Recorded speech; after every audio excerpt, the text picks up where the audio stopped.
inédits d'une violence inouïe qui ont frappé l'ensemble de nos populations et de nos forces de défense et de sécurité sur l'ensemble du territoire national. Aujourd'hui, la situation sécuritaire, je dirais qu'elle est en train progressivement de s'améliorer parce que dans les régions du nord, hormis peut-être la ville de Kidal et de Tessalit, les forces armées maliennes ont opéré une réorganisation qui consiste à s'implanter notamment à Adjelhok et à Anefif. Qui connaît Adjelhok et Anefif et qui connaît la région de Kidal, c'est que c'est les deux portes qui mènent notamment vers la ville de Kidal. Ils ont tenté de déstabiliser la ville de Menaka et les attaques et les assauts de l'État islamique, cette fois-ci, qui est différent du JNIM, donc ça c'est l'État islamique Daesh, ont été repoussés pendant 3-4 jours. Et là aussi, je tiens vraiment à rendre hommage à nos forces de défense et de sécurité, à l'ensemble des populations de Menaka pour la résilience et la force dont ils ont fait acte pour repousser cette organisation terroriste. Ça a été le cas un peu partout sur l'ensemble du territoire national et partout, pratiquement, ils ont été repoussés avec un lot de morts assez élevé. C'est un plan de déstabilisation qui a été élaboré malheureusement avec la complicité de certains de nos concitoyens de Kidal, en passant par Gao, en passant par Tessit, en passant par Sévaré, Bamako jusqu'à Kati.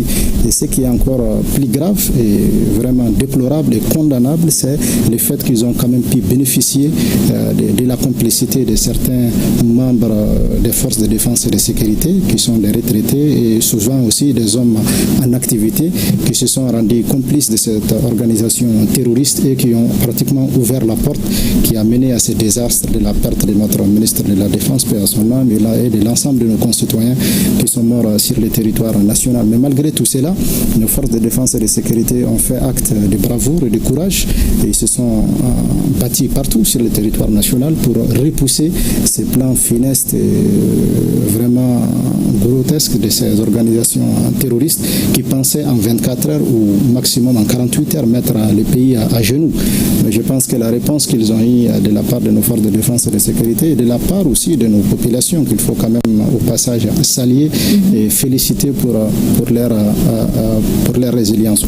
Monsieur Achatouman, et que pensez-vous de cette alliance entre le FLA et le JNIM et comment comprendre l'attitude de la communauté internationale face à cette alliance? Bon, vous savez, ces groupes terroristes, il faut connaître l'histoire de ceux qui les composent pour ne pas trop se perdre dans les sigles. Une bonne partie des éléments, malheureusement, de ces groupes que vous venez de citer ont des parcours communs, pour ne pas dire qu'ils viennent souvent de la même famille. La plupart de ces gens, quand on connaît leur parcours de 2012 jusqu'à nos jours, on sait qu'une bonne partie parmi eux ont toujours été proches de la nébuleuse d'Al-Qaïda. À un moment donné, c'était Ansar Din, après c'est devenu les MIA, après c'est devenu les HIA, après c'est devenu les CSP DPA, aujourd'hui c'est les FLA, et demain peut-être ils vont adopter un autre nom. Mais ce que je dirais, c'est que ceux qui se souviennent de ce qui s'est passé en 2012 doivent en tirer des leçons. En 2012, nous avons tous vu finalement comment ces groupes terroristes ont phagocyté pratiquement la plupart des organisations et se sont retournés contre tous ceux-là qui se sont rendus complices ou qui ont crié à ces organisations terroristes. Par la suite, ils ont tous soit été tués, soit été décapités, soit été chassés par ces organisations terroristes.